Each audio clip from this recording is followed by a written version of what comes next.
ಬೆಂಕಿಯಲ್ಲಿ ಅರಳಿದ ಹೂವು. ಸಂಚಿಕೆ 13. ಮುಂಜಾನೆ ಎದ್ದ ಮಾನ್ವಿ ಹಿತಾಳನ್ನು ಕರೆದುಕೊಂಡು ದೇವಸ್ಥಾನದ ಕಡೆಗೆ ಹೋಗುತ್ತಾಳೆ.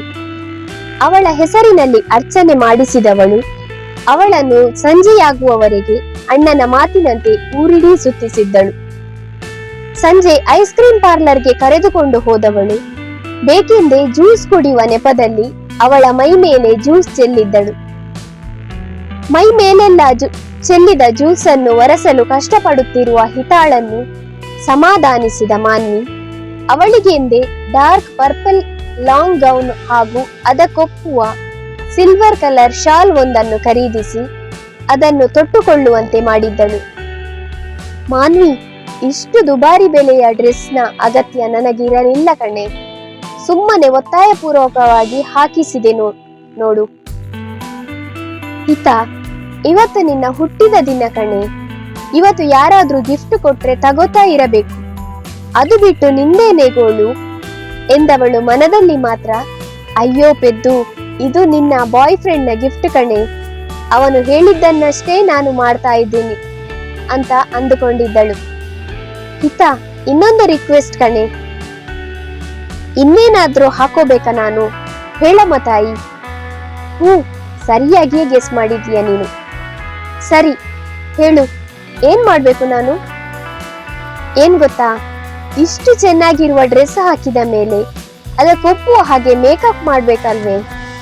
ಅದಕ್ಕೆ ಪಾರ್ಲರ್ಗೆ ಒಮ್ಮೆ ಹೋಗಿ ಬರೋಣವಾ? ಸರಿ ಸರಿ, ಬೇಡ ಅಂದರೆ ನೀನೇನು ಕೇಳೋಳಲ್ಲ, ಹೋಗೋಣ ಎಂದಿದ್ದಳು. ಅವಳನ್ನು ಕರೆದುಕೊಂಡು ಹೋದ ಮಾನ್ವಿ ಅವಳಿಗೆ ನೀಟಾಗಿ ಮೇಕಪ್ ಮಾಡಿಸಿ ಸೀದಾ ಮನೆ ಕಡೆಗೆ ಕರೆದುಕೊಂಡು ಬಂದಿದ್ದಳು.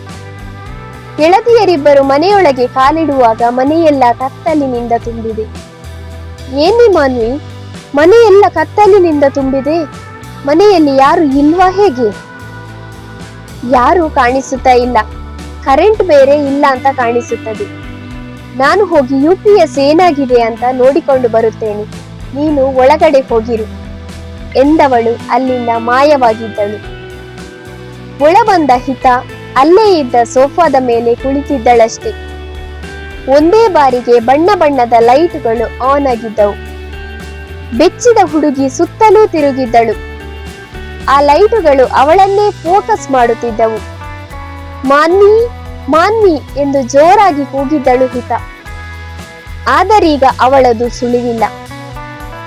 ಸುತ್ತಲೂ ಬಣ್ಣ ಬಣ್ಣದ ಲೈಟುಗಳು ಜಗಮಗಿಸುತ್ತಿದ್ದವು. ಹೃದಯಾಕಾರದಲ್ಲಿ ಮೇಣದ ಬತ್ತಿಗಳು ಮಂದವಾಗಿ ಉರಿಯುತ್ತಿದ್ದವು. ಸ್ವರ್ಗವೇ ಧರೆಗಿಳಿದಂತಹ ಅಭೂತಪೂರ್ವ ಅಲಂಕಾರವನ್ನು ಕಂಡು ಹಿತ ಅಚ್ಚರಿಗೊಂಡಿದ್ದಳು. ಮೆಲ್ಲನೆ ಹಿತವಾದ ಹಾಡೊಂದು ಮೊಳಗತೊಡಗಿತ್ತು. ಹಾಡು ಮುಂದುವರಿಯುತ್ತಲೇ ಇದೆ. ಬೆಳಕಿನ ಮಧ್ಯದಿಂದ ಗಂಧರ್ವ ಕುವರನಂತೆ ಬಂದಿದ್ದ ಮನ್ವಿತ್ ಹಿತಾಳ ಕೈ ಹಿಡಿದಿದ್ದನು. ಮಂತ್ರ ಮುಗ್ಧಳಾದ ಹಿತ ಅವನ ಕೈಗೆ ತನ್ನ ಕೈ ಬೆಸೆದವಳು ಅವನ ಜೊತೆಗೆ ಹಾಡಿಗೆ ಹೆಜ್ಜೆ ಹಾಕಿದ್ದಳು. ಹಿತ ಕನಸಿನಲ್ಲಿಯೂ ಊಹಿಸಿರದ ಘಟನೆಗಳು ನಡೆಯುತ್ತಿರುವುದು ಅವಳನ್ನು ಮಾತು ಬಾರದ ಮೂಕಳಂತಾಗಿಸಿತ್ತು. ಹಾಡು ಮುಗಿಯುತ್ತಲೇ ಅವಳ ಮುಂದೆ ಮೊಣಕಾಲೂರಿ ಕುಳಿತವನು ಕೈಗೊಂದು ಹೂವಿನ ಬೊಕೆ ನೀಡಿ ತನ್ನ ಪ್ರೀತಿಯನ್ನು ಅರುಹಿದ್ದನು.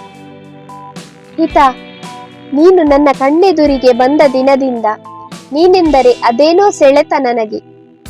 ಆದರೆ ಅದನ್ನು ನಿಜವಾದ ಪ್ರೀತಿ ಎಂದು ತಿಳಿದುಕೊಳ್ಳಲು ತುಂಬಾ ಕಾಲಾವಕಾಶವನ್ನು ತೆಗೆದುಕೊಂಡೆ. ನಿನ್ನ ಪರಿಸ್ಥಿತಿಯ ಲಾಭವನ್ನು ಪಡೆದುಕೊಳ್ಳುವ ಸ್ವಾರ್ಥಿ ನಾನಲ್ಲ. ನನ್ನ ಪ್ರೀತಿಯನ್ನು ಒಪ್ಪಿಕೊಂಡು ನನ್ನ ಬಾಳಿಗೆ ಬೆಳಕಾಗುವೆಯಾ ಎಂದವನ ಮಾತಿಗೆ ಮರು ಉತ್ತರ ನೀಡುವ ಬದಲು ಕಣ್ಣೀರಾದಳು ಹುಡುಗಿ. ಅವಳಿಗಾಗುತ್ತಿರುವ ಸಂತೋಷಕ್ಕೆ ಮಾತು ಬಾರದಾಗಿದ್ದಳು ಅವಳು. ಅರೆ ಹಿತ, ಯಾಕೆ ಕಣ್ಣೀರು? ನನ್ನ ಪ್ರೀತಿ ನಿನಗೆ ಕಣ್ಣೀರು ತರುತ್ತದೆ ಎಂದಾದರೆ ನನಗೆ ಆ ಪ್ರೀತಿಯೇ ಬೇಕಾಗಿಲ್ಲ ಎಂದವನ ಬಾಯಿಗೆ ಅಡ್ಡ ಕೈ ಹಿಡಿದಳು ಹಿತ. ಯಾವ ಭಾಷೆಯಲ್ಲಿ ಹೇಳಲಿ ನಿಮ್ಮ ಪ್ರೀತಿ ಬೇಡವೆಂದು? ಹಾಗಾದರೆ ನಿನಗೆ ನನ್ನ ಪ್ರೀತಿ ಒಪ್ಪಿಗೆಯಾ ಎಂದಾಗ ಹೌದೆಂದು ತಲೆ ಅಲ್ಲಾಡಿಸಿದವಳನ್ನು ಸಂತೋಷದಿಂದ ಎತ್ತಿಕೊಂಡು ಸುತ್ತಲೂ ತಿರುಗಿಸಿದ್ದನು. ಅಷ್ಟರವರೆಗೆ ಕಾದಿದ್ದ ಮಾನ್ವಿ ಶೇಖರ್, ಶಾಲಿನಿ ಎಲ್ಲರೂ ಒಟ್ಟಾಗಿ ಓ ಎಂದು ಕಿರುಚುತ್ತಾ ಅವರ ಬಳಿ ಬಂದಿದ್ದರು. ಅವರನ್ನು ಕಂಡು ನಾಚಿಕೊಂಡ ಹುಡುಗಿ ನನ್ನನ್ನು ಕೆಳಗಿಳಿಸಿ ಎಂದು ಕೂಗಿದ್ದಳು. ಇರಲಿ ಬಿಡು ಹಿತ, ನಾವೇನು ಅಂದುಕೊಳ್ಳೋದಿಲ್ಲ ಅಲ್ವರಿ ಎಂದು ಶಾಲಿನಿಯವರಂದ ಮಾತಿಗೆ ಹೌದೆಂದು ತಲೆ ಅಲ್ಲಾಡಿಸಿದ್ದರು ಶೇಖರ್. ಹೌದಮ್ಮ ನಮ್ಮ ಮುದ್ದು ಸೊಸೆ, ನೀನೇ ನಮ್ಮ ಮನೆಯ ಸೊಸೆಯಾಗಿ ಬರಬೇಕೆನ್ನುವುದು ನಮ್ಮೆಲ್ಲರ ಕನಸಾಗಿತ್ತು. ಇನ್ನದು ನಿಜವಾಗುತ್ತದೆ ಎಂದು ತಿಳಿದ ಮೇಲೆ ಅದರಲ್ಲಿ ಬೇರೇನೂ ಅಂದುಕೊಳ್ಳುವ ವಿಚಾರವೇ ಇಲ್ಲ ಎಂದಿದ್ದರು. ದೊಡ್ಡದಾದ ಹಾರ್ಟ್ ಶೇಪ್ನ ಕೇಕ್ ತಂದ ಮಾನ್ವಿ, ಹೇಗಿದೆ ಸರ್ಪ್ರೈಸ್ ಅತ್ತಿಗೆ ಎಂದವಳು ಮನ್ವಿತ್ ಮಾನ್ವಿಯನ್ನು ಜೊತೆಯಾಗಿ ನಿಲ್ಲಿಸಿ ಕೇಕ್ ಕಟ್ ಮಾಡಲು ಹೇಳಿದ್ದಳು. ಕೇಕ್ ಪೀಸ್ ಒಂದನ್ನು ಅವಳ ಬಾಯಿಗಿರಿಸಿದ Manvith, happy birthday my dear love, sorry for the late wish ಎಂದು ಅವಳ ಕೈಗೆ ಡೈಮಂಡ್ ರಿಂಗ್ ಒಂದನ್ನು ತೊಡಿಸಿ ಅವಳನ್ನಪ್ಪಿಕೊಂಡಿದ್ದನು. ಮನೆಯವರೆಲ್ಲರೂ ಪ್ರೀತಿಯಿಂದ ಅವಳಿಗೆ ಕೇಕ್ ತಿನ್ನಿಸಿ ಸಂಭ್ರಮದಿಂದ ಅವಳ ಬರ್ತ್ಡೇನ ಆಚರಿಸಿದ್ದರು. ದಿನಗಳು ಉರುಳಿತ್ತು. ಹಿತಾಳ ಎಕ್ಸಾಮ್ ಹತ್ತಿರವಾಗುತ್ತಿದ್ದಂತೆ ಪಿಜಿ ಕಡೆಗೆ ಹೊರಟವಳನ್ನು ಮನ್ವಿತ್ ತಡೆದಿದ್ದನು. ನಾವೆಲ್ಲರೂ ಇರುವಾಗ ನೀನಲ್ಲಿ ದಿಕ್ಕು ದೆಸೆ ಇಲ್ಲದವರಂತೆ ಇರುವುದು ನನಗೆ ಇಷ್ಟವಿಲ್ಲ ಹಿತ. ಅದೇನಾದರೂ ಆಗಲಿ, ನೀನು ನನ್ನ ಕಣ್ಣ ಮುಂದೆಯೇ ಇರಬೇಕು ಎಂದವನು ಅವಳ ಎಕ್ಸಾಮ್ನ ದಿನಗಳಲ್ಲಿ ದಿನಾಲೂ ಕಾಲೇಜಿಗೆ ಕರೆದುಕೊಂಡು ಹೋಗಿ ಬರುತ್ತಿದ್ದನು. ಅವಳ ಎಕ್ಸಾಮ್ ಮುಗಿದು 1 ವಾರವಾಗಿತ್ತಷ್ಟೇ. ಊರಿಂದ ಅವಳ ಚಿಕ್ಕಮ್ಮ ಮೇಲಿಂದ ಮೇಲೆ ಕಾಲ್ ಮಾಡತೊಡಗಿದ್ದಳು.